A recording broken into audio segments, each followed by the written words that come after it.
Hey guys, we're going to talk about today's Social Studies 30. So today we talked about the electoral system in Canada and the US. We talked about how in the US and in Canada we got a first past the post system. And so what first past the post means is essentially whichever party gets the most seats, that party forms the government.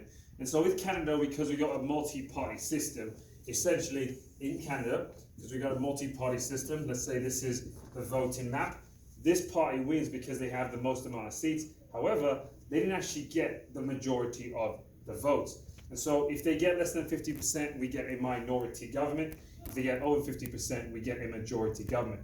And one of the things we talked about is that anytime you've got a minority government, there's a higher chance of an election coming up. Because if these parties come together, they can pass a confidence motion. However, this is Canada. In the US, we talked about the Electoral College, because that's how they determine their president. And essentially what happens with the US is that whichever party gets over 50% of the electoral candidates wins. And so what happens is, for example, Donald Trump gets 302 electoral candidate seats. This section of America actually didn't vote for the president. However, because it's a first past the post, he becomes the president. And one of the things we talked about the Electoral College is if you look at that map, it favors smaller states because they get better representation rather than just giving all the representation to larger states.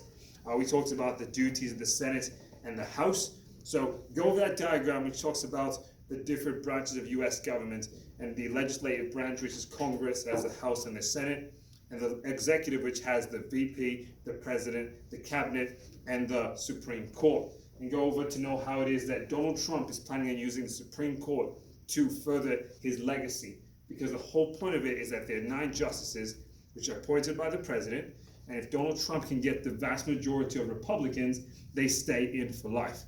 So just a quick review of what we talked about today. Go over your notes. If you've got any questions, please come in and talk to me. See you guys later.